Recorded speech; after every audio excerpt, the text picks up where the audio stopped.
Alam ko po, very much familiar na po tayo dito. Sabi nga po doon, for I know the plans I have for you, declares the Lord. Plans to prosper you and not to harm you. Plans to give you hope and a future. Amen. Samahan niyo po ako manalangin sa umagang ito, aming dakilang Diyos, Ama naming sumasalangit. Salamat sa umagang ito, sa pagkakataon na kami ay muli po, Lord, na mapagpala sa pamamagitan po ng iyong buhay at makapangyarihang salita. Sa umagang ito, ikaw po ang patuloy na mangusap, Lord, sa aming kalagitnaan. And I pray, God, the Holy Spirit continually touch every hearts, every minds in this place. Na tunay nga po ang mga salitang ito ay magbibigay, Lord, ng comfort, magbibigay ng kapayapaan, magbibigay ng reminder. Lord, ito po'y magtutuwid, dapat tatama sa aming po mga pag-uugali at sa aming mga pamumuhay. Lord, bigyan niyo po kami ng teachable heart sa umagang ito na tanggapin ang mga salitang ito. And most of all, the strength, Lord, and the will na gawin ang mga salitang ito for the glory of your name. At sa iyong lingkod na gagamitin, salamat po muli sa another privilege na pinagkaloob niyo po sa iyong abang lingkod, Lord. Wala po akong magagawa apart from you. But I pray, just use thy servant, Lord, effectively and mightily this morning to share your word in accordance to your truth and your will sa lugar na ito. Maraming salamat po, Panginoon, sa namin tinataas ang lahat. Ikaw lamang, Panginoong Yesus, ang madakila, matanghal sa aming kalagitnaan. Ito po ang aming sama-samang panalangin sa ngalan mo, Panginoong Yesus. Amen. Pumalakpak po mga pinagpala ng ating Diyos na buhay. Dahil may mga kaupo na po. Amen. Ayan. So, sa umagang ito, tayo po ay tuloy-tuloy na po sa pag-aaral ng salita ng Lord. Ayan. So, ang ako po ipabahagi sa inyo sa umagang ito is halos katulad din ito noong pong ating naging topic last week. Ayan. So, kung kayo may dumalo ng second service, yan, ating po pinag-usapan ang patungkol kay Habakkuk. So, ito po pag-uusapan natin ngayon, kilalang-kilala niyo po ito. Actually, mas kilala niyo to kaysa kay Habakkuk. Kasi si Habakkuk is one of the minor prophets. Pero ito pong ating pag-aaralan is actually one of the major prophets na familiar po tayong lahat. Yan. Kaya nga po, siya po ay tinag na ano daw po, yung parang iyakin na prophet. Sino ba mga iyakin dito? Ayan. Pero hindi naman siya iyakin kasi pabebe siya. Minsan kasi yung iba nag-iyak-iyak lang kasi medyo nagdadrama lang no? Yan. Si Jeremiah naman, yung pag-iyak niya is mourning. Ito po yung pag-iyak talaga niya ng ano po, ng paghingi ng pagsusumamo sa Diyos. Paghingi ng tawad sa Diyos. Ito yung iyak na nagsasabing, tulungan mo kami, Panginoon.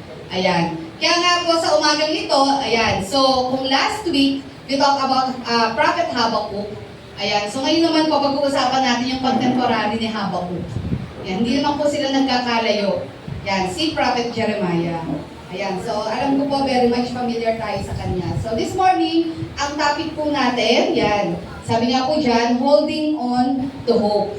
Jeremiah 29 verses 1 to 14. Ito po talaga yung ating pagbubulayan. So yung Jeremiah 29:11, yung binasa po natin kanina, alam ko po, familiar po tayo doon sa verse na yon. Amen? At kapag may mga birthdays yan, lagi yan Jeremiah 29:11. Yan, pero this morning, unawain po natin kung ano ba talaga ang ibig sabihin ng Jeremiah 29:11, bakit ito nasambit ng ating Panginoon, at ano po yung strength, yan, and hope na makukuha po natin sa verse na ito. Alam ko po, many times ko na po itong naituro. Ayan, pero maganda po na ating pong i-recall, ating pong alalahanin. Ayan, and of course, in line with our theme about the presence of the Lord, ito, mapapaalala tayo, ipapaalala ng Lord sa atin na yung presence niya is everywhere. Nandyan siya lagi. At hindi niya tayo kinakalimutan. Amen? Pakisabi sa iyong katabi, kung sa tingin mo, kinakalimutan ka ng Lord, sige po. Ayan. Sabihin mo sa kanya, hindi ka kailanman kinakalimutan ng ating Panginoon. Ayan, sabi nga po doon, sa umagang ito, yan, tayo daw po ba ay nasa isang situation na hindi natin gusto o hindi natin pinangarap. Ayan, at parang iniisip natin bakit inalaw ng Lord. Diba? Familiar Same situation with Habakkuk to Diba? Kasi same problem lang din naman Iisa lang din naman ang problema nila. Kaya kung nandito po kayo last week, alam niyo po kung ano yung problem nila. nung mga panahong ito. So, ang tanong sa atin, of course, applying it sa mga buhay natin, nasa situation din po ba tayo sa mga oras na ito na hindi naman natin pinangarap, hindi natin gusto lang natin makaalis, makawala, or hindi natin maintindihan. Ayan, sabi nga po doon, yung mga Hudyo po, they were in the exact situation na hindi nila naiintindihan. Hindi nila mag-gets, hindi nila maintindihan. Tulad po nung ating naging topic last week, kung bakit inalaw ng Panginoon na maranasan nila ang mga paghihirap na iyon. Bakit inalaw ng Lord na sila po ay makapture ng mga Babylonians? Bakit inalaw ng Lord na maging ganito yung kanilang bayan ng Huda? Ayan, so totally na-destroyed. Ayan, and marami pong kinapture yung mga Babylonians. May mga naiwan sa Huda, pero ginawa silang slaves doon. Parang ang tanong nila, nasaan ba ang Diyos sa mga panahong ito? Bakit nagkakaganito? Yan, kung maalala niyo po, in the book of Habakkuk, hindi pa po nagaganap yung pag-conquer ng Babylon. So ito po ay pinakita pa lang ng Diyos kay Habakkuk na ito mangyayari. At mangyayari ito, kumbaga wala nang magagawa doon. Sapagkat matitigas ang ulo ng mga taga-Huda. Ayan, kumbaga ginawa ito ng Lord kasi nga po as a form of discipline na rin. Ayan, kasi nga po matigas ang ulo ng mga taga-Huda, ilang prophets na pinadala ng Lord to remind them. Ayan, baka mamaya tayo, no, ilang beses na tayo pinapaalalahanan ng Lord, ilang beses na pinapatok ng Lord yung puso natin, pero matigas pa rin. So wag na natin hayaang maranasan natin ito. Dumating sa point na kinailangan na nilang maranasan ang masakop sila. Ayan, ng ng isang foreign country na for the longest time hindi nila naranasan ito. Kung maalala niyo po, no, during the time especially of King Solomon, hindi talaga sila nasakop. Ang dami-daming matitinig na bansa sa paligid nila noon, pero walang makapag-attempt talaga na sakupin ang Israel. Bakit? Is it because malakas si King Solomon or malakas ang army ng Israel? No. It's because God is with them. Because they obey, they continually obey the Lord. So, andun yung pag-iingat ng Lord. Walang nakaka-penetrate sa kanila, bagamat sila'y maliit na bansa, walang nakakapasok, walang magtangka. In fact, peace treaty pa nga yung mga bansa kay King Solomon nung time na iyon. Kasi nga nakita nila yung glory ng Lord sa bayan ng Israel. Ayan. Pero yun nga po, dumating yung time na unti-unti nalayo sila sa Lord, nawala na sila sa pakikinig sa salita ng Panginoon. Ayan po, so hanggang sa totally, yung mga kilos, galaw nila, prinsipyo nila, akala mo wala na silang Diyos na pinagilingkuran. And napakabuti pa rin ng Lord, hindi natin pwedeng sabihin na, ba't naman ganyan ng Lord? Kung alam niyo lang, bago humantong sa pagkakasakop ng Babylon, ang dami talagang pinadala ng Lord, ang daming mensahero, ang daming sinasabing paalala ng Lord, warning ng Panginoon, na kung kayo ibabalik, kung kayo ay magtatapat ulit sa Diyos, if you remember, Prophet Isaiah, he is one of them, diba? Ang sabi doon ng Panginoon, patatawarin ko kayo, diba, ibabalik ko yung glory ninyo. Pero yun nga, lahat ng yun parang wasted lang. Kasi parang tinake for granted lang nila. Nanatili sila sa katigasan ng puso nila at nagpatuloy sila saan po? Sa pagkakasala sa ating Panginoon. So, this is the reason kung bakit humantong sa ganito. They cannot blame the Lord. Kasi nga, ito po ay consequence ng kanilang mga mga choices nila at mga actions nila. Amen? Even sa buhay natin. Yan, marami tayong mga nararanasang paghihirap sa mundong ito na kung titignan natin, is consequence din naman ng mga maling desisyon natin sa buhay. Amen? Kumbaga tayo ang nag-decide doon, kaya nararanasan lamang po natin yung consequence ng mga actions natin. But here, may kita po natin, no, kung ano po yung plano ng Lord na sa kabila pala ng katigasan ng ulo, sa kabila ng kaparusahan na ito, ganito kagaling.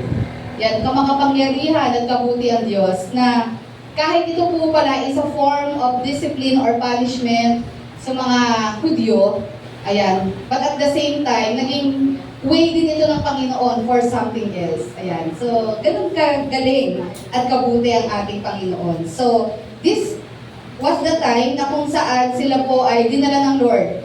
Ang ilan po sa kanila ay kinuha ng mga Babylonians. Yung mga medyo magagaling, matatalino, skillful. Yan po ang mga dinala ng mga Babylonians sa Babylon. Kasi ang thinking nila, mapapakinabangan namin to. Kasi mga noblemen, mga nag-aral, mga skilled, dinala nila yan sa Babylon. yung mga royal blood, ayan. Kasi ito yung may mga kakayahan. Napapatanong sila, anong nangyari? Bakit humantong tayo sa ganito? Bakit tayo narito? Nasaan ang Diyos? Ayan. So, for us to understand it, basahin natin Jeremiah 29, 1 to 14. Yan. At meron lang naman akong tatlong bagay na ibabahagi sa umagang ito. Okay. Simulan na po natin. Sabi nga po dyan, verses 1 to 4, this is the text of the letter that the prophet Jeremiah sent from Jerusalem to the surviving elders among the exiles and to the priests, the prophets, and all the other people Nebuchadnezzar had carried into exile from Jerusalem to Babylon. Ayan, so si Jeremiah po naiwan sa Judah. Then siya po ay nagpadala ng letter sa mga exile. Ito yung mga na-capture ng mga Babylonians at dinala po sa kanilang bayan.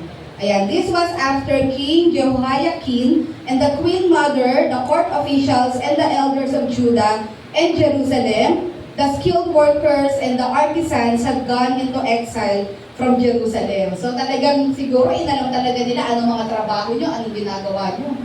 Ayan, at lahat ng alam nilang may pakinabang para mas lumawak pa ang kaharian ng Babylon, kinuha nila.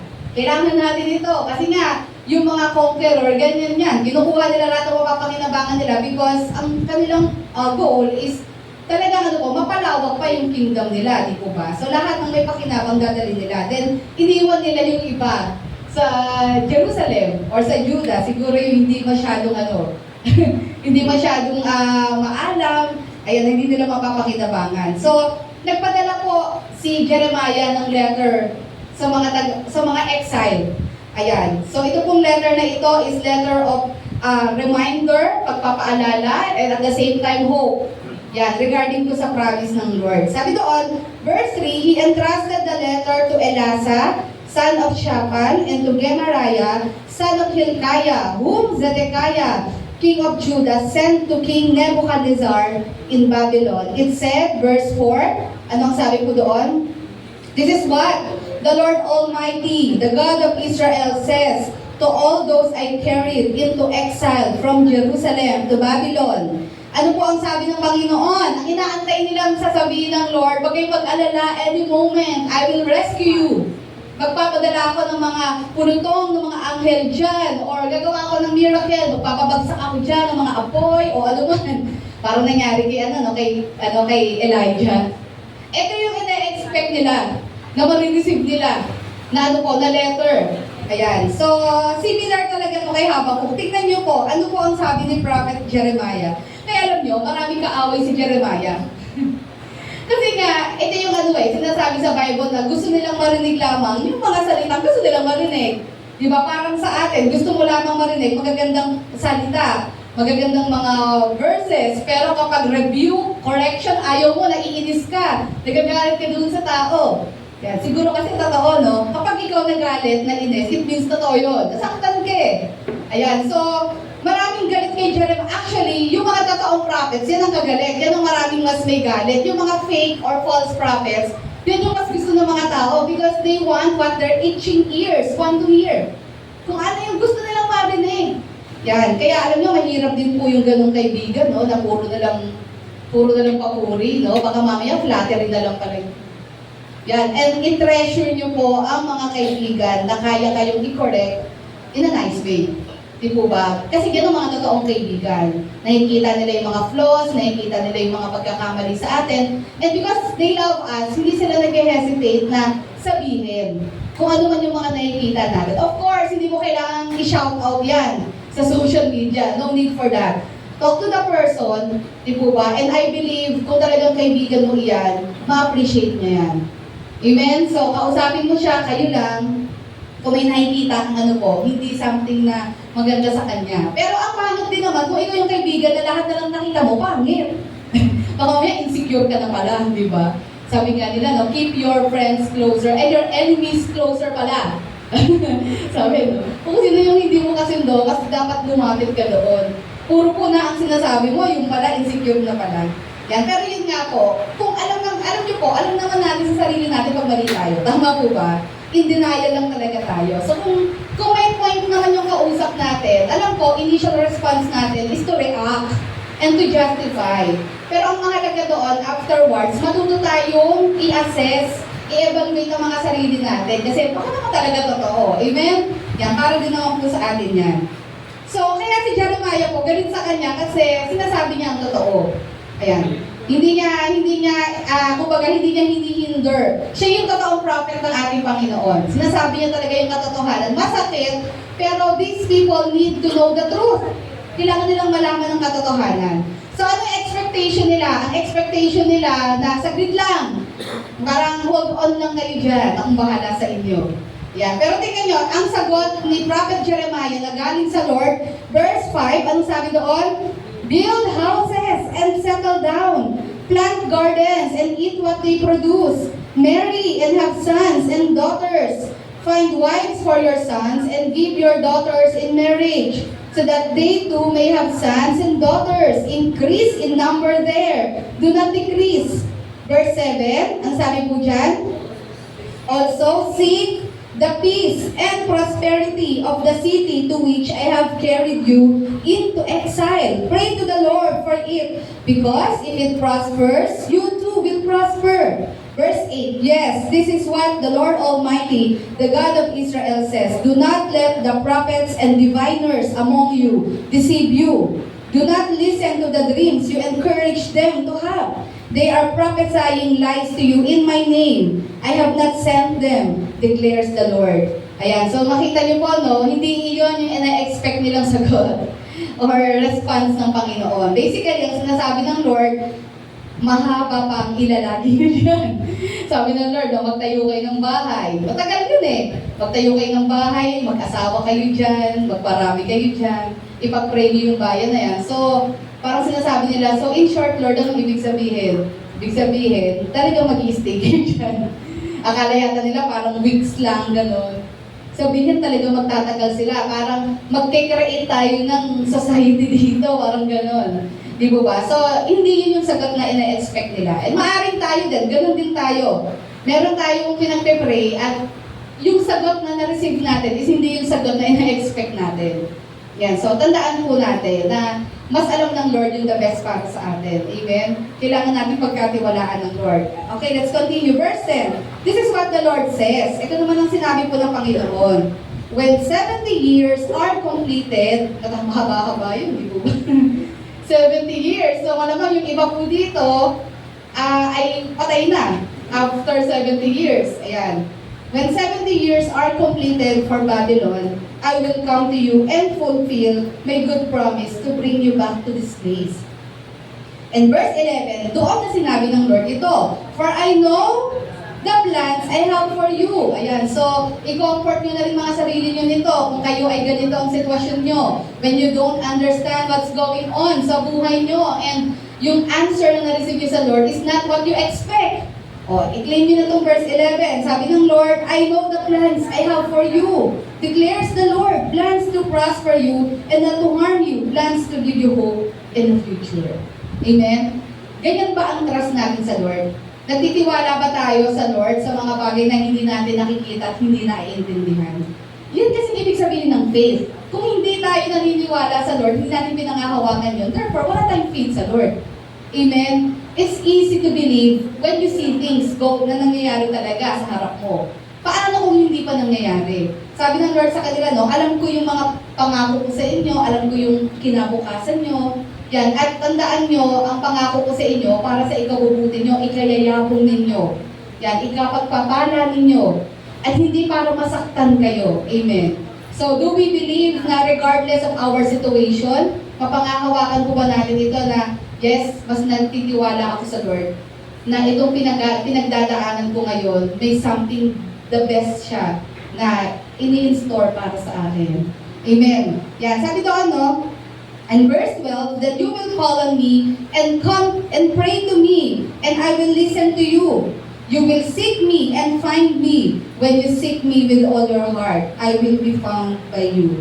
Amen, declares the Lord. And will bring you back from captivity. I will gather you from all the nations and places where I have banished you, declares the Lord, and will bring you back to the place from which I carried you into exile. Yun naman pala, sabi, may hangganan din pala yung pagkaka-exile nila. Di ba? Ang sinasabi lang ng Lord, learn to wait, learn to trust. Ayan, huwag kayong magtiwala sa sarili ninyo na mas alam niyo yung mabuti, magtiwala kayo sa akin na mas nakakaalam ng the best para sa inyo. Yan, so ang hinihingi lang ng Lord sa kanila, magtiwala sila sa Kanya.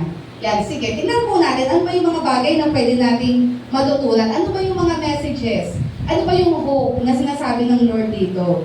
Ayan, sabi nga doon, what can we hope for God to keep us holding on? Ayan, so, bagamat hindi man tayo mga Hudyo, but we can apply the principles. Yan, yung mga prinsipyo po dito pwede natin ma-apply sa buhay natin. Sabi doon, ano ba yung mapangahawakan natin? Yan, sa ating Panginoon. Yan, kung tayo man, kasi during this time, Judah is in their darkest era. Isa to sa mga darkest moments ng mga ng mga Israelites or ng mga Hudyo. Ayan, so ano yung pwede nilang panghawakan sa Panginoon? Sa mga, or yung hope na pwede nilang panghawakan so that they will keep going on and trusting the Lord. Anong sabi sa number 1? Number 1, pakibasa po natin, God's promises. Ang unang-una nilang pwedeng panghawakan, yung pangako ng ating Panginoon. Ganun din sa atin. In moments of darkness, uncertainties or unknown, or mga hindi natin maintindihan na kaganapan sa buhay natin, isang bagay ang pwede natin panghawakan, yung pangako ng Diyos. Yung mga pangako ng Diyos na mabuti at tapat para sa atin. Okay, sabi nga ulit sa verses 10 to 11, ano yung promise ng Lord sa kanila? Pakibasa nga po natin, this is what the Lord says. When I will come to you and parang isa lang yung nagbabasa. Verse 11, for I know plans to prosper you and not to harm you. Plans to give you hope in the future. Sa isang foreign land, na kung saan sila po ay kinapture ng mga foreigners na hindi nila alam saan ba kami titira dito, paano kami mabubuhay, yung ginahawa ng pamumuhay namin. Kasi most of these people ay mga mayayamang mga tao. Kasi mga nobles to mga nakapag-aral. Diba, if you will remember, Daniel, Shadrach, Meshach, Abednego, mga aral to mga noble people ito. Ayan, so, sabi nga lang parang iniisip nila, saan kami pupulutin dito? Anong gagawin sa amin dito? Gagawin pa kaming mga alipin dito? Saan kami titira dito? Ano ipapakain sa amin ng mga Babylonians? Syempre, takot sila dahil nga, knowing the reputation of the Babylonians, sila po ay mga matitindi sila, kumbaga sadista sila. Yan, yung mga Babylonians at mga Assyrians. Yung Assyrians nasa Northern Kingdom. Ito mga Babylonians, matitindi to. Mga ika nga to, mga sadist sila, matindi sila magparusa. So, andoon yung kaba sa puso nila. Ano mangyayari sa atin dito? Saan tayo pupulutin dito? Baka patayin lang nila tayo ng mga Babylonians. Kaya ito yung mga moment na they're asking, Lord, where are you? Redeem us, tulungan mo kami sa situation na ito, or bakit mo inalaw itong situation na ito? At ito yung message na pinadala ng Lord through Prophet Jeremiah. Ang sabi doon, ito yung promise, after 70 years, sabi doon, babalik ako and I will fulfill my good promise to bring back to this place. Ayan, for I know the plans I have for you. Sinasabi po ng Panginoon sa mga taga-Huda na alam ko kung anong ginagawa ko. And I allowed, kung nandyan man kayo, inayaan ko yan. Huwag kayong mag-alala, magtiwala lang kayo sa akin, all is well. Parang sinasabi ng Lord, just trust in me. Ayan, may mga ganyang moment sa buhay talaga natin na wala tayong ibang pwedeng gawin kundi magtiwala sa Lord. Tama po ba? Ayan, kasi as humans, lalo na kung tayo yung mga tipong sigurista sa buhay, gusto natin may plan B, C, D, lahat tayo sa buhay natin Diba? Gusto natin hanggang maaari control natin yung mga nangyayari sa buhay natin. It's just that hindi talaga ganun ang case. Hindi talaga natin makokontrol lahat ng bagay. May mga situations talaga na out of our control na talaga. And the Lord is teaching us and reminding us na magtiwala tayo. Saan? Sa mga pangako niya. Magtiwala tayo na alam niya yung ginagawa niya sa buhay natin. Ayan, sabi nga doon, Why can the Israelites put their hope in God? Sabi nga doon, kasi alam natin, in the past, marami na pong na-fulfill. Yan, ganun din sa atin, marami na pong na-fulfill na promises ang Lord sa mga Israelita. Amen? At ganun din sa atin. Alam ko po na marami na rin mga promises ng Lord, marami ng mga bagay na naganap sa buhay natin. Amen? Ayan, marami na tayong blessings and favor na tanggap sa Lord. So, kung naranasan natin ang mga bagay na yun before, alam natin, patuloy pa rin natin maaasahan ng Panginoon ngayon at sa kinabukasan. Amen? Ano po yung mga example po ng mga fulfilled promises po ng Lord sa mga Israelites? Unang-una, no, nangako ang Lord. Yan, Genesis 12:7. Nangako ang Lord na sila po ay bibigyan ng sarili nilang bayan, sarili nilang lupain. Di ba ba? Tayo, when we pray, minsan naiinip tayo after a year pag walang sagot. After 5 years, after 10 years, naiinip tayo. Dito sa mga Hudyo, ang sabi ng Lord, after 70 years. Eh, tignan niyo si Abraham, may tatalo ba yan? Di ba? Genesis chapter 12 pa yan. Kailan nagkaroon ng fulfillment yan? Yung pangako ng sariling bayan. Kailan pa nangyari yan? During the time of Joshua. Thousands of years pa ang lumipas. Kaya tayo, no, after a year, nagre-reklamo na tayo, Lord, ba't wala pa? Naiinip na tayo. Eh, isipin nyo, si Abraham, hindi nga nakita ng mga mata niya. Diba? After ni Abraham, pinangako niya kay Isaac at kay Jacob. At lahat sila, diba? Hindi talaga nila, although si Jacob, natungtong niya yan, yung Kanaan. Pero during that time, sila po ay mga ano pa doon. Hindi pa kanila yon. Sila po yung mga foreigners pa doon. Pero kailan talaga na-fulfill yan? During the time of Joshua na. Di po ba? Yung next generation na ng mga Israelitang nailabas sa Egypt, sila na yung nakaranas niyan. So, nagre-reklamo tayo, naiinip tayo. Eh, ano pa si Abraham, Isaac at Jacob? Di ba? Pero nakita nyo, pinangawakan nila yung pangako na yan. Sabi ng Lord, di ba, pararamin ko ngayong saling lahi. Di ba? Sinasabi niya to kay Abraham na walang anak. Di ba? Pero lahat to pinangawakan ni Abraham. Amen? Pero yung promised land, hindi niya talaga nakita yon. Pero pinanghawakan niya, naniniwala siya na darating yung time. Di po ba? Na ano po, matutungtungan ito ng kanyang mga descendants. At nangyari nga po ito. Amen? So nakita nyo, there are promises kasi na talagang it will really take time bago talaga ipagkaloob ng Lord. Because tandaan natin, yung timetable ng Lord is different from ours. Amen? Hindi po yun base sa gusto nating panahon at oras. Ayan. Isa pa pong example dyan, He promised to redeem the Israelites from Egypt. Diba? Exodus chapter 6 verse 6. Say therefore to the people of Israel, I am the Lord, and I will bring you out from under the burdens of the Egyptians, and I will deliver you from slavery to them, and I will redeem you with an outstretched arm and with great acts of judgment. Amen?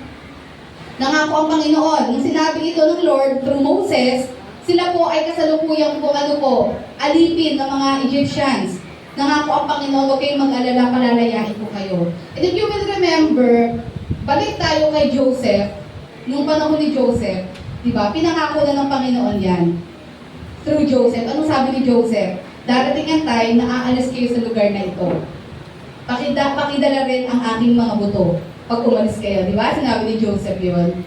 Ibig sabihin, alam ni Joseph, hindi ito ang promise lang natin, hindi Egypt. Yan. At talaga namang, nung umpisa kasi, nagpa-prosper sila sa Egypt. Pero as time goes by, nainggit sa kanila yung mga Egyptian. Parang, bakit pinagpapala itong mga foreigners na ito? Dumadami sila, binibless yung mga cattle, mga sheep nila, ang tataba, gano'n. Pag pinagpapala sila, so ang ginawa, in-enslave sila. Diba? Kaya at first, ang tingin nila, promise lang na yung Egypt, no? But na-realize sila, hindi pala. Inalipin din pala kami dito.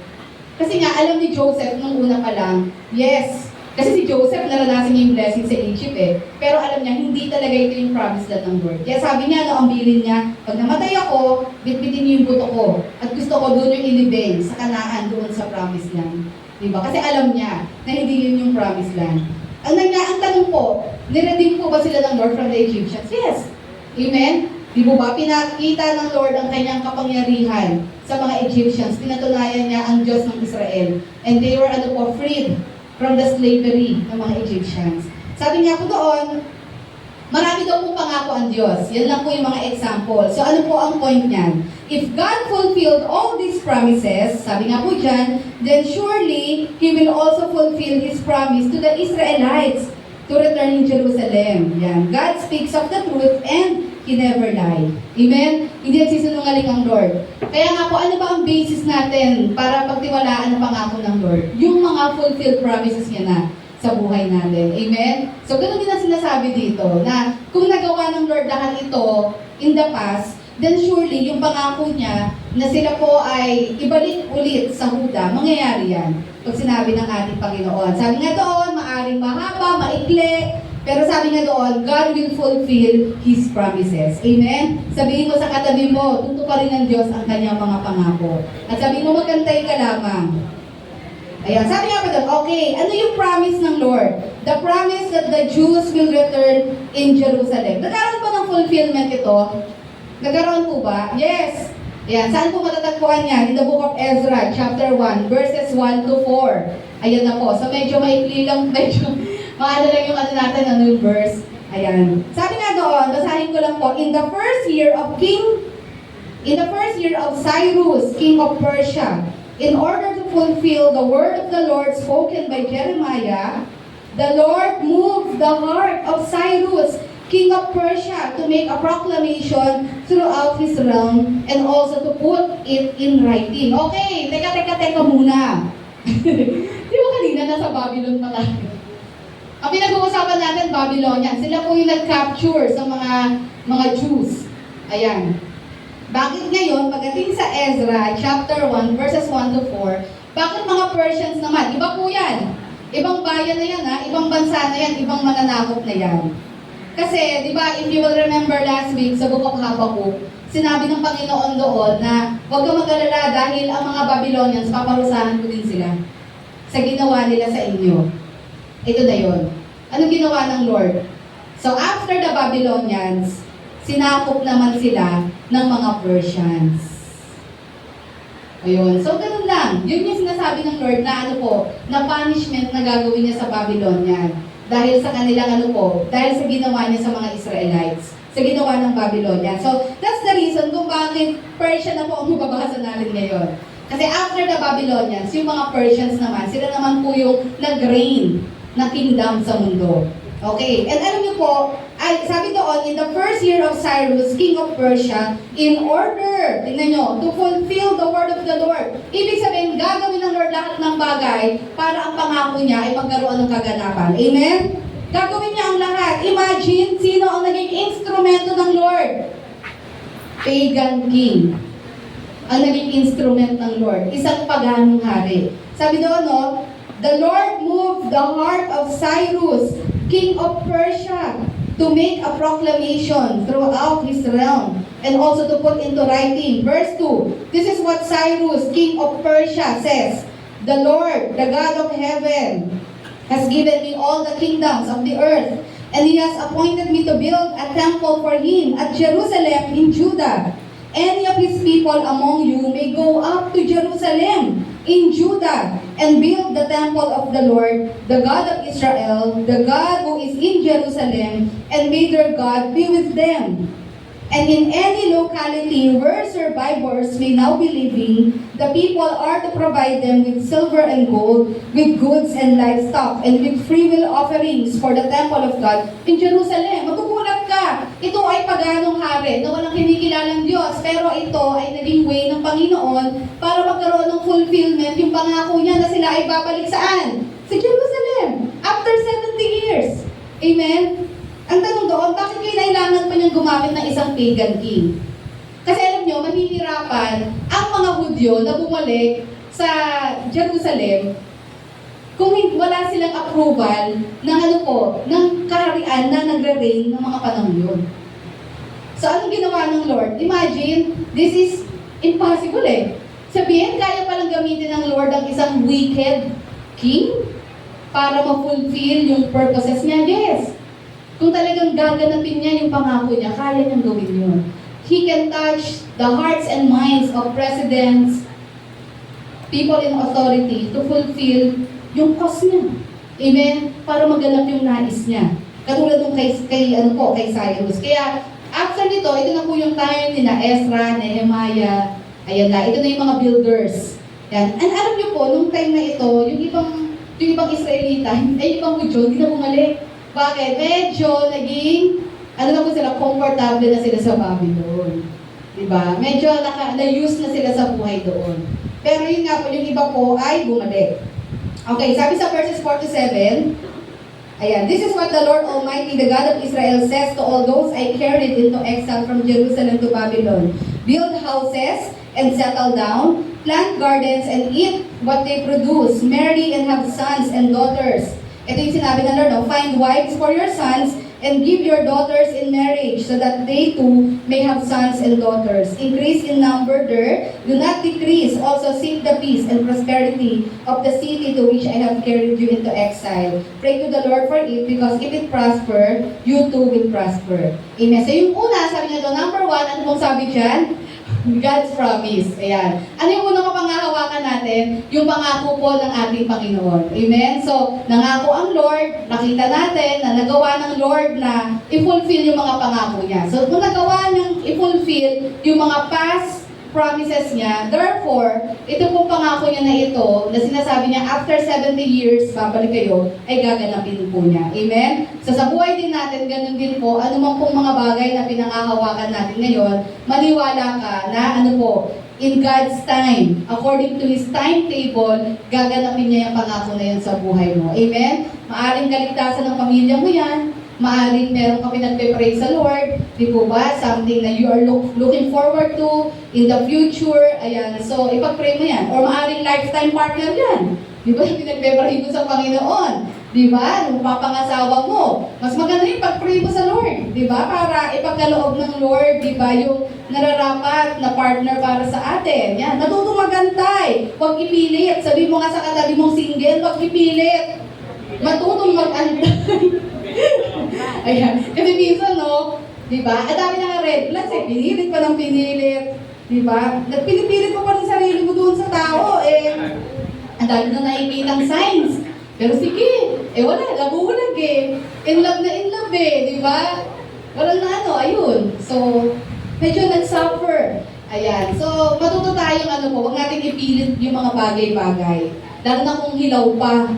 Yan, hayaan po natin na in God's perfect time, hayaan natin mag-blossom yung love na yan para doon sa tamang tao na pagkakatiwala ng Lord sa atin. Amen. Yan. Maghintay po tayo. Amen. Sabi mo sa katabi mong single, mag-antay ka. Amen. O, di ba? Darating din yan. Darating din yung promise land. Promise land ng Lord. Ayan. Okay, number 2, ayan.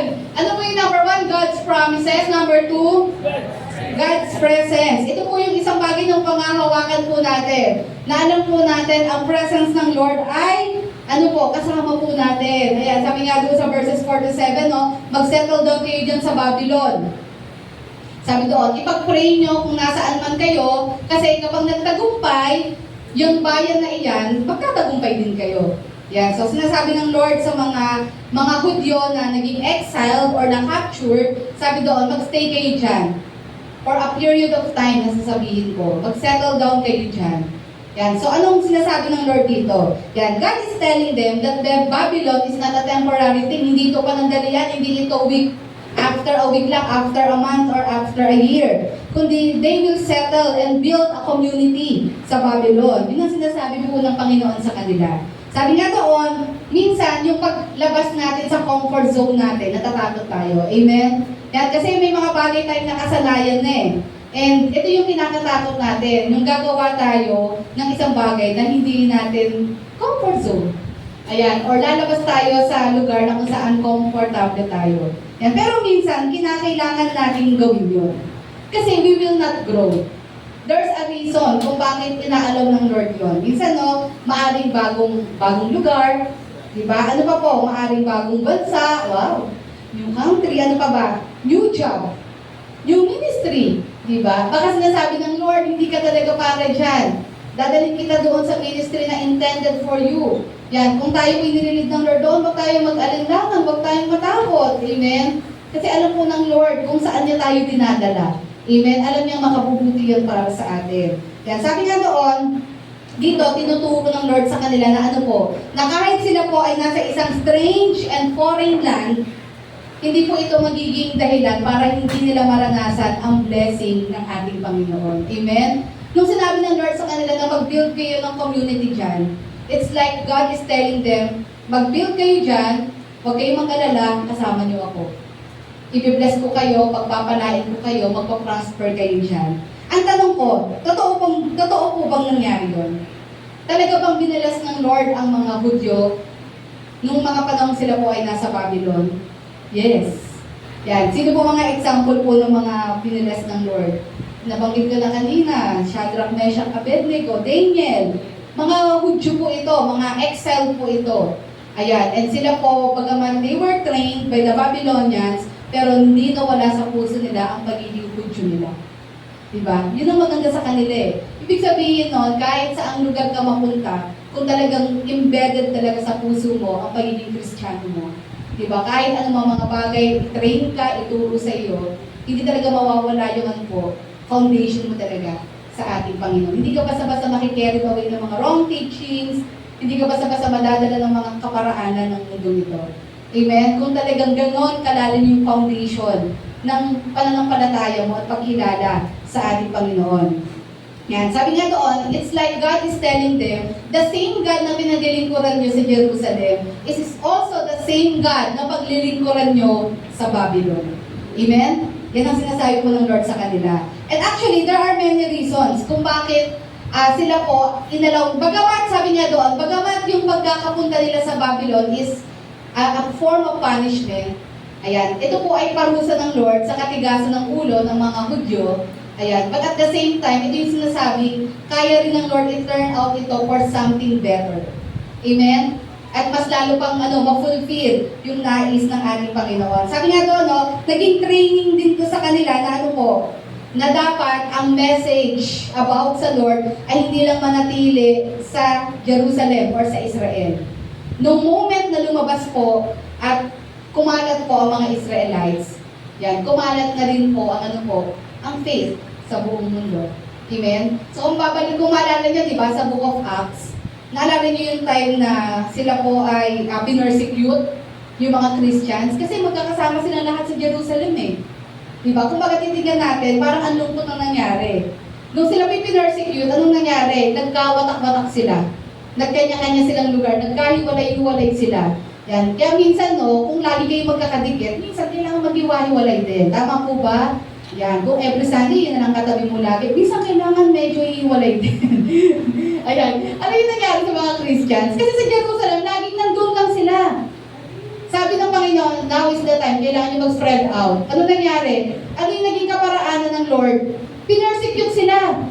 Hinanting na sila ng mga hinanting na sila ng mga ibang Hudyo at ng ibang mga Romano. Hinanting na yung mga Christians. Anong ginawa nila? Kailangan na natin mag-spread out. Kailangan na natin magsialisan dito sa Israel. Kasi bakit? Hinahunting na tayo dito, papatayin na tayo. Kung titignan natin, parang ang lungkot naman kasi nag-iwalay na. But, mas nakabuti yon kasi naging daan yon para ang gospel of salvation ay madala nila sa Europe, sa Asia, nag-spread out sila. Amen? Sila po ang naging instrument ng Lord to share about Christ sa buong mundo. Nakita nyo, na sometimes yung mga bad things going on sa buhay natin, God can turn it out for something better and beautiful. Ganon kadakila ang Diyos. Amen? Na lahat ng mga bagay na hindi natin masyado gustong nangyayari sa atin, ganon siya ka-powerful. He can turn it out for something better or best. Ayan, for His glory. At para din po sa atin. Amen? Sabi nga po doon, kung meron mga bagay na hindi nawawala, yun po yung presence ng ating Panginoon. Genesis chapter 12 verse 2. Ano po ang sabi po dito ng Lord kay Abraham? And I will make you a great nation. Diba? Grabe yung promise na yon. And I will bless you and make your name great so that you will be a blessing. Yan, sabi nga doon, God promised them that even in a foreign land, His presence will never left them. Diba? Pinangako ng Lord, kahit nasa Babylon kayo, kasama niyo ako. In what way? Verses 12 to 14 ng Jeremiah 29. Tingnan natin. Ano ang sabi ng Lord? After niyang sabihin, I know the plans I have for you. Plans to prosper you and not to harm you. Plans to give you hope and a future. Ano sabi ng Lord? Then, you will call on me and come and pray to me. Sinasabi niya ito sa mga taong nasa Babylon. Sabi niya doon, no, tumawag lang kayo sa akin, lumapit kayo sa akin, manalangin kayo sa akin, and I will listen. Yun ang pinakamasarap pakinggan sa lahat. Sabi ng Lord, just pray. Come to me, call my name. Kahit nasa Babylon ka, kahit ilang thousands of kilometers yan, papunta ng Jerusalem, tawagin mo lang ang pangalan ko, makikinig ako. Makikinig ako sa mga dalangin mo. May ini-introduce ang Lord dito. Ano sabi niya doon? And I will listen to you. Verse 13, you will seek me and find me when you seek me with all your heart. Ano lang ang tanging susi para talagang maranasan natin ang presence ng Lord?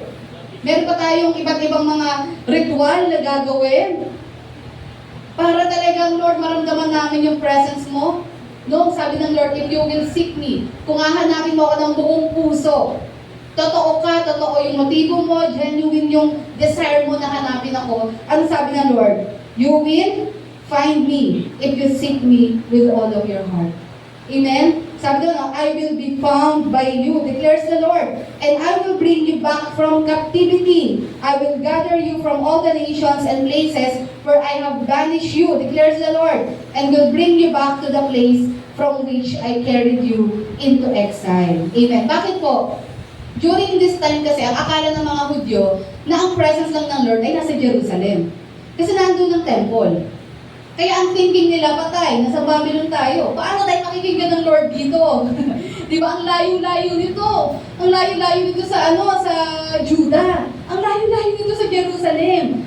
Paano na tayo? Wala na tayong Diyos dito. Kumbaga, nilimit nila ang Diyos na ganun lang, na ang Diyos nila ay Diyos lang sa Israel. Nakakalimutan nila that the God they are serving is not just the God of Israel, but the God who created the heavens and the earth. He is even the God of the Gentile nations.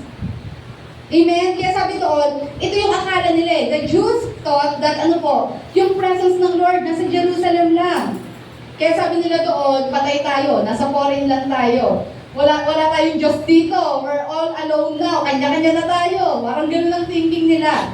Pero yun nga po, but in here, God made them realize, sabi nga po doon, that His presence will always be with His people. Wherever they are, yan. Sabihin, kahit nasaan tayo, kahit wala ka sa Jerusalem, andoon ang presence ng ating Panginoon. Kung meron kang Kristo sa buhay mo, totoong may Kristo ka sa buhay mo, totoong may relasyon ka sa Kanya, totoong tinanggap mo ang Lord sa buhay mo, kahit saan ka pang lupalok ng mundong ito, mararanasan mo ang presence ng Lord. Mararamdaman mo yung kalapitan ng ating Panginoon. Amen? Sabi nga po doon, Jeremiah 23:23, am I only a God nearby, declares the Lord, and not a God far away? Diba? Sabi ng Panginoon, ako lang ba ay Diyos pag dito sa malapitan? Sabi doon, and not a God far away? Yan, sabi nga po doon, at nakita naman po natin, paano natin napatunayan na ang presence ng Lord ay nandoon din sa Babylon. Yun nga, uulitin ko na naman si Daniel, Shadrach, Meshach, Abednego. Isama niyo na po si Esther doon. Ayan, yan yung halos mga magkakasabay po yan. Mga Babylonian, era po yan. So sabi, makita po natin, na kahit sila po ay nasa Babylon, pero nakita niyo yung favor ng Lord. They were promoted by God in the highest position, diba?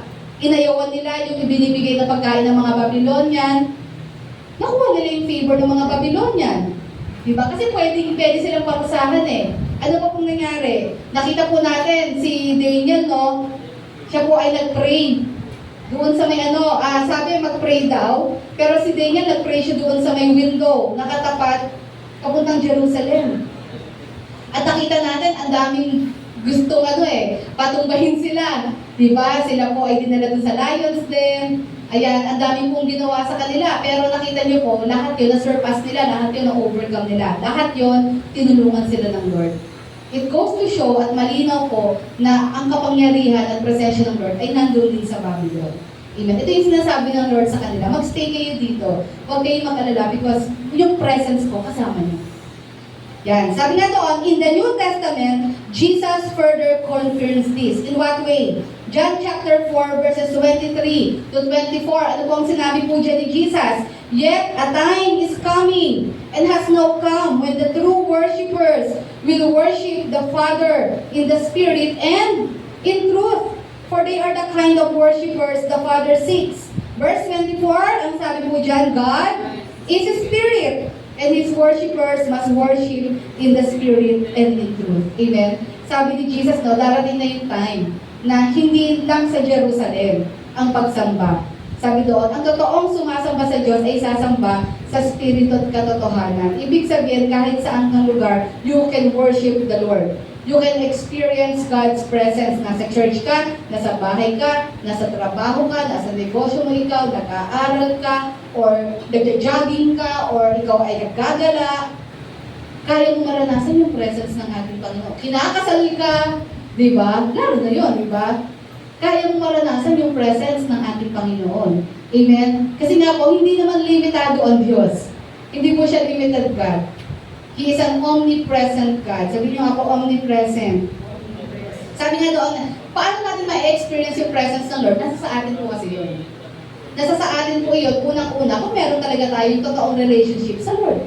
Pangalawa, kung talaga bang nais talaga natin maranasan yung presence niya, dinedesire mo ba talaga ang Lord? Siya talaga ba yung ultimate desire ng buhay mo? Alam kasi ng Lord yun eh. Alam niya yung laman ng puso natin. Hindi yung sinasabi natin. Alam niya yung totoong tinitibok ng puso natin. Hindi natin pwedeng pagsinungalingan yon. Alam niya ang totoong humahanap sa Kanya. At pinatutunayan ng Lord na ang totoong humahanap sa Kanya ay ano po, talagang magpapakita talaga siya. Talagang ipararamdam niya talaga yung presence niya. Amen? So, nasa sa atin na po iyon. Kaya sabi nga doon, ayan, in times of disappointments and sorrows, at the same time, God is not just with us, but He is near us. Example din natin, Psalm 34 verse 18. Anong sabi po dyan? The Lord is close to the brokenhearted and saves those who are crushed in spirit. Amen? Lahat ng mga broken, lahat ng mga brokenhearted, yan, lahat ng mga nabigo sa anumang dahilan, sabi nga po doon, ay ano po, mas near daw po ang ating Panginoon. Amen? Ayan, so sabi nga doon sa number 2, ano yung number 1 natin na pwede pang hawakan? God's number 2? Amen. So, ibig sabihin, ayan, kasama natin ang Lord, anumang laban, hamon ang kinakaharap mo ngayon, anumang uncertainty or dark moment na meron kang kinakaharap ngayon, remember, yung presence ng Lord, hindi nawawala yan. Ito ang magiging comfort natin. Amen? Ito ang magiging guide natin. Para tayo po ay ano po, mag-hold on, magpatuloy kung ano man yung laban na kinakaharap natin. Amen? And last, number 3, ano po sabi dyan? God's power. Amen. Ang ikatlong bagay na mapangahawakan po natin, yung katotohanan na ang Diyos na pinagilingkuran natin ay makapangyarihan Diyos. Jeremiah 29:4, this is why the Lord Almighty, o yun, the God of Israel says to all those I carried into exile from Jerusalem to Babylon. Jeremiah 29:4. Sinabi po dito ni Jeremiah, pinakilala niya ang Diyos na ano po, pinakamakapangyarihan sa lahat. Bago niya po sinabi yung tungkol sa pamamalagi nila sa Babylon at yung mga magaganap pa, pinangunahan sila ni Jeremiah na una sa lahat, itong Diyos na ito ay makapangyarihan sa lahat. So, somehow, ito po ay form of comfort and assurance din sa kanila. Na ano po, na ano man yung pagdadaanan natin, tandaan natin, makapangyarihan itong Diyos na ito. So, He knows everything. Ayan, sabi doon, He is in total control of everything going on. Ayan. Alam niya yung mga nangyayari na gaganap sa buhay niya. Natin, He is in control of everything. Kailangan lang natin magtiwala sa Kanya. Sabi nga ba doon, kahit gaano man ka makapangyarihan yung mga Babylonians at yung mga Persians. Diba? Nagsimula yan sa mga Babylonians, then after that, pinarusahan sila ng Lord sa pamamagitan ng mga Persians. Sila naman yung sumunod. Sabi nga doon, pero nakita po natin sa lahat ng ito na ang Lord pa rin ay ano po, on top of them. Amen. Above these kings sa mundong ito. Ibig sabihin, yung mga plano nila na pagsakop, yan, lahat ng iyan ay ano po, kumbaga, plano nilang makasarili yon, plano nilang ano po, evil thoughts nila yon. Yan, or yung fleshly thoughts nila yon ng mga kaharian na ito. Pero sabi nga po doon, nakita natin na itong mga to ay naging instrumento ng Panginoon para ma-fulfill pa rin at the end of the day, yung cause niya. ganun siya ka-powerful. Amen? Sabihin, walang makahihigit sa plano niya. Maraming plano ang tao, maraming plano ang mga kaharian at ang mga king sa mundo nito, pero walang hihigit pa rin sa isipan at plano ng King of Kings and Lord of Lords. Amen? Pinakita niya yung kapangyarihan niya dito. Sabi nga dito, we can see God's sovereignty in action. Kasi when we talk about power, we're talking about His sovereign power. When we talk about sovereignty na napag-usapan din natin last week, we're talking about yung pagiging kontrolado niya sa lahat ng bagay. Napakahalaga po na ang Diyos, kontrol niya ang lahat ng bagay. Amen? Upang maibigay natin yung buong pagtitiwala natin sa Kanya. Sabi nga doon, bagamat yung kanilang exile, pagkaka-exile nila sa Babylon is a form of punishment. Of course, kaparusahan yun dahil sa katigasan ng ulo. Pero ito yung sinasabi ko po sa inyo kanina, but it actually turned out for something better. Na hindi nila na-imagine, nung huli na lang nila na-realize, na ito palang pagkaka-exile sa kanila, bagamat kaparusahan ito ng Diyos, pero meron ding inintroduce ang Panginoon na something better sa kanila. Ano po iyon? Next slide po natin. Sabi nga po doon, unang-una, the realization that worship is without boundary. Ayan, na-realize po nila na ang pag-worship ay hindi lang sa Jerusalem. Na-realize sila ang pagpe-pray ay hindi lang sa Jerusalem. Natutunan nila na ang prayer and worship can be done anywhere. Amen? Pwede natin gawin yan kahit saan tayo. Kahit wala ka sa church, you can worship the Lord. Kahit sa kwarto mo, di ba? Kahit dalawa kayo, you can pray to the Lord and worship unto the Lord. And God will listen. Amen? Ito yung mga bagay na natutunan nila na hindi pala lahat sa Jerusalem. Yan. Kumbaga, ito kasi nakasanayan ng mga Hudyo Pupunta sila sa Jerusalem, di ba? Doon sila magpe-pray. Pero dito sinasabi ng Lord, di ba, na yun nga, siya po ay Diyos na hindi limitado. Di ba, ng lugar lang. Siya ay Diyos na matatagpuan natin kahit saan. Because He is powerful. Yan. So, yun yung unang-unang realization. Magandang naging outcome noon. Ano yung pangalawa? Sabi po dyan, more pagan nations came to know God. Yan. At alam niyo po, dahil nga po ang mga Israelites po ay, sila po'y kumalat sa buong mundo. Ayan. Nagkalat sila sa buong mundo. Ang nangyari, na-introduce nila ang Diyos. Saan po? Sa iba't ibang bansa. So, kumbaga, somehow, bagamat masakit na sila po ay nakaalis, pinaalis sa bayan ng Buda, ang kanilang comfort zone, pero naging way pala ito ng Lord para mas lumaganap pa ang mensahe niya sa buong mundo. Amen? So, yun yung beauty.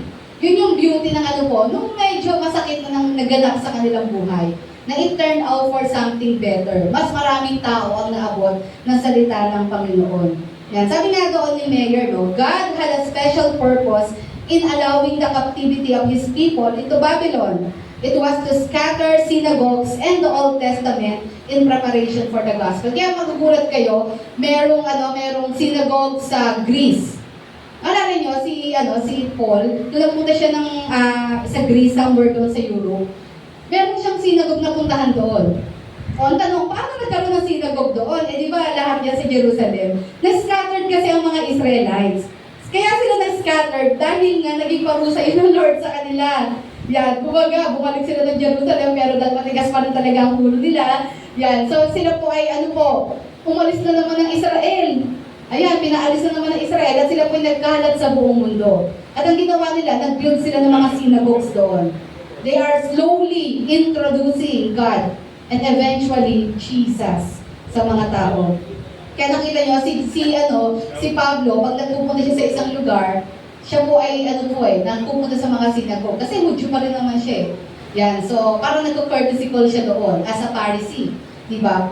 So, napunta siya doon, makikita natin bakit may synagogue doon. Yun kasi yung naidulot nung nalimutan ko lang yung term yung pagkakascatter ng mga Israelites. Yung po yung naging epekto po dito, nakapag-build ng synagogues. At the same time, naging platform din po iyon ng mga early Christians to share the gospel. Diba? So nakita nyo, ang galing lang talaga ng Lord. Kasi yung mga bagay na hindi natin naisip, diba? Akala natin ang galing-galing na ng mga ideas natin, pero pag binabasa mo ito, mapapasabi ka na ang galing talaga ng Lord. Iba talaga ang kaisipan ng Lord. Indeed, His ways are higher than our ways, and His thoughts are higher than our thoughts. Who would have imagined, after thousands of years, ito pala ang plano ng Lord. Kaya yung palang lahat ay preparation pala ng Lord para mas mabilis ang paglaganap ng salita niya. at maraming tao ang maligtas at makakilala sa ating Panginoon. Sabi nga po, no, God's best intent are found in life's worst event. Ayan, so masakit man, pero madalas ganito talaga. So mga painful moments ng buhay natin, because doon tayo una mas natututo, di ba? Doon natin nakikita yung beauty, yung power, di ba? Yung mercy and grace ng ating Panginoon. Amen? Ayan, sabi yun ni Butch Yu. Ayan, sabi nga doon, as Christians, if we choose the path of sin, of course, iaalaw po ng Lord yung mga consequences. Kumbaga, yung nararanasan natin, bunga na lang yun ng mga pagkakasala natin. Pero if we repent and go back to His will, sabi nga doon, pero kung tayo ay matututong humingi ng tawad sa Lord, magsisi sa mga kasalanan natin, eto na yon. Yung results of our actions can be turned for something good.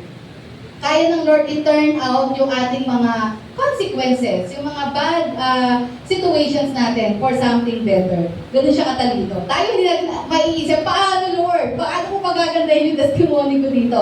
Pero tandaan niyo, bahala ng Lord gumawa nun. Amen? Kung totoong buong puso tayong hihingi ng tawad sa Lord, buong puso tayong tatalikod sa kasalanan, hayaan na rin ng Lord na pagandahin niya itong painful situation na nararanasan natin. Amen? Yeah, sabi nga doon, because God is powerful, ayan, we know that for all who truly love Him, Romans 8:28, ano pong sabi diyan? Pakibasa. And we know that for those who love God, all things work together for good, for those who are called according to His purpose. Amen? Ibig sabihin, kung totoong ikaw ay believer, nagmamahal sa Diyos, sabi nga doon, lahat ng bagay ay ano po, will work according to His purpose. At hindi rin naman ito makakasama sa atin. Ito yung makakabuti para sa atin. Katulad din yan ng Genesis 15:12. Though the devil meant it for evil, but God meant it for good. Amen? Ayan. Sabi nga po doon, as we end sa umagang ito, tayo may tumayo. Ayan. Sabi niya, no, in the midst of uncertainties. Ayan. Katulad po ng mga Israelites, kung tayo daw po ay maraming katanungan. Yan, sa ating mga isipan, hindi natin maintindihan. Bakit? Paano? Ayan.